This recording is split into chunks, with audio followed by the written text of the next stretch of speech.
जाईल. बच्चू कडू.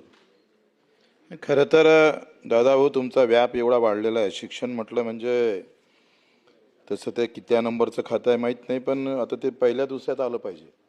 इतकी त्याची व्याप्ती वाढली आहे, एवढं ते महत्त्वाचं आहे. इथं बसणाऱ्याचे सगळ्यांचे मुलं शाळेत आहे, त्यांचे भाचे आहे, नातू आहे, कोण ना कोणीतरी शाळेत आहेच. आणि ते सगळे तुमच्या अखत्यारीत येतं. बरं म्हणजे तुम्हाला अधिक ताकद देण्याची गरज आहे.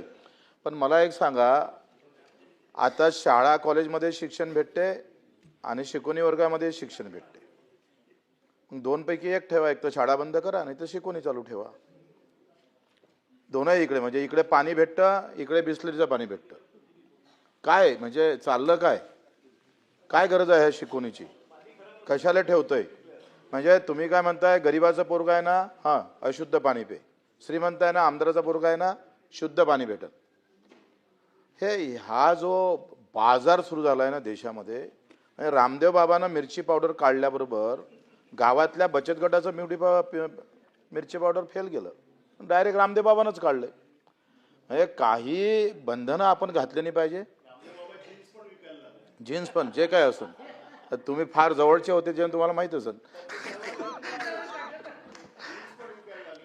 प्रश्न उपसभापती महोदय, का आखरी हा शिकवणीचा पाठ सुरू कधी झाला? हा पाठ सुरू झाला बेरोजगारीतून. काय झालंय का, बेरोजगारीतून गावात आता मी पाहतोय, मला माहित आहे 10वी 12वीला असताना दादाभाऊ आपल्यालाही माहित आहे का, ज्याला नोकरी लागली नाही मग त्यानं काय केलं, एक गावात सुरू केलं शिकवणी. बेरोजगार आहे तो, शिकलेला आहे भरपूर, पण शाळा कॉलेजमध्ये ठराविक लोकांच्या असल्यामुळं पैशामुळं काही तो तिकडे नोकरीवर लागत नाही. मग त्या गुणवत्ता आहे पण त्याला नोकरी नाही, असा एक त्याच्या मागचा उद्देश आहे. आणि मग हे सगळं करताना मला वाटतं एक सूचना आहे, हे प्रश्न नाही आहे. पहिला प्रश्न तर हा आहे, आम्हाला तुम्ही द्या का शिकवणीची गरज काय. एक तर शिकवणी सुरू करा, नाही तर कॉलेज सुरू ठेवा, शाळा सुरू ठेवा, दोनपैकी एक काहीतरी ठेवा. एक मॅन में दो तलवार चलती नाही, कोई तो भी एक तलवार रखो. दुसरा गोष्ट असा आहे का, तुम्ही हे सगळं करत असताना आता सगळ्या कंपन्या आल्या. जसं मी रामदेव बाबाचं मिरची पावडर म्हटलं, तसं कंपन्या एवढ्या आलेल्या आहे का स्थानिक बेरोजगारांना तुम्ही आता मॉल जे उभे झाले, सगळ्या म्हणजे खालच्या लोकांना सगळं खतम करण्याचा प्रयत्न सगळ्या चालू आहे. मग कायदा करत असताना तुम्ही हे पाहिलं पाहिजे का, ज्याला नोकरी लागली नाही, त्याची गुणवत्ता चांगली आहे, त्याला काही कायद्यामध्ये वाव ठेवणार का तुम्ही? तो एक पार्ट ठेवणार का? तो फार महत्वाचा. असं म्हणणं आहे का, जो बेरोजगार त्याला नोकरी लागली नाही, तर त्या अशा उच्च शिक्षित ज्याला गुणवत्ता आहे अशा बेरोजगारांना कायद्यामध्ये काही तरतूद मंत्री महोदय ते ठेवणार का? मात्रेजी, तुम्हाला मी फक्त एक स्पेसिफिकला देणार, नाही तर माईक बंद करीन. असं नाही. सभापती महोदय, लास्ट तुम्हाला लास्ट. माननीय बच्चू कडूंनी दोन मुद्दे उपस्थित केलेले आहेत की शिकवणीची गरज काय.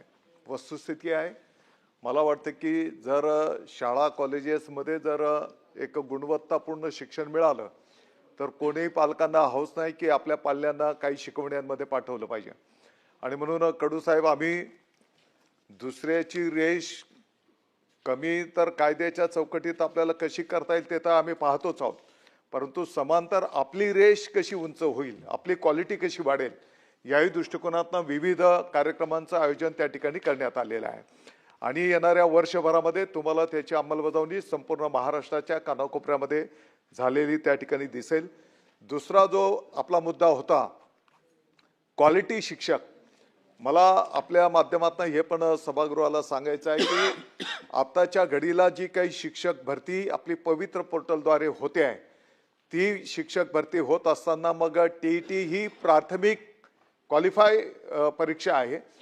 टीईटी पास झाल्याच्या नंतर टेट ही परीक्षा त्या उमेदवारांना द्यावी लागते आणि टेटच्या मेरिटप्रमाणे पवित्र पोर्टलमधनं त्या ठिकाणी नियुक्ती केली जाते.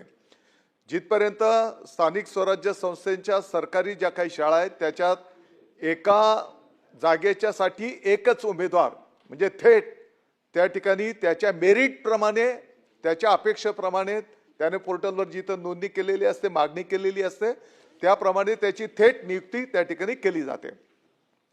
जिथपर्यंत खाजगी अनुदानित संस्था आहेत तर या संस्थेच्यासाठी पण यापूर्वी एका जागेच्यासाठी सभापती महोदय 10 उमेदवार त्या ठिकाणी दिले जायचे. आताच्या घडीला एका जागेच्यासाठी फक्त 3 उमेदवार, आणि ते 3ही उमेदवार त्या ठिकाणी पण मेरिटमध्ये त्या ठिकाणी दिले जाणार आहेत. त्यांच्या मेरिटला आता 90 गुण त्या ठिकाणी असणार आहेत आणि तोंडी मुलाखतला फक्त आता 10 गुण, की जेणेकरून येणारा जो काही शिक्षक आहे हा मेरिट मधलाच त्या ठिकाणी असेल आणि त्या मेरिट मधल्या उमेदवाराचं जे काही मेरिट आहे हे संस्था चालकाला कळणार नाही. त्याने फक्त तोंडी 10 जे काही गुण आहेत आणि मुलाखतीमध्ये पण कोणत्या बिंदूला किती गुण द्यायचे, जसं आपण अंगणवाडी मदतनीसचा जो काही चार्ट असतो त्या चार्टचं प्रतिरूप घेऊन आम्ही याचं अतिशय पारदर्शक पद्धतीने, की जेणेकरून गरीबातल्या गरीब परंतु ज्याच्याकडे मेरिट आहे अशा शिक्षकांना त्या ठिकाणी प्रवेश मिळायला पाहिजे, त्यांना तिथं नोकरी मिळाली पाहिजे आणि ती नोकरी जर संबंधित संस्था चालक देत नसेल तर शासन त्याची थेट नियुक्ती आता त्या शाळेमध्ये त्या मेरिट प्रमाणे करेल आणि जे संस्था चालक त्याला नियुक्त करून घेणार नाहीत तर त्यांच्यावर कारवाई सुद्धा त्या ठिकाणी केली जाईल. हे पण त्या ठिकाणी करण्यात आलेलं आहे आणि परवाच शासन निर्णयाच्या माध्यमातून आम्ही म्हणजे पवित्र पोर्टलच्या या सगळ्या गोष्टींची त्या ठिकाणी प्रभावी अंमलबजावणी झाली पाहिजे याची पण कार्यवाही करायला घेतली. मात्रेजी एकदम शॉर्ट. धन्यवाद सभापती महोदय.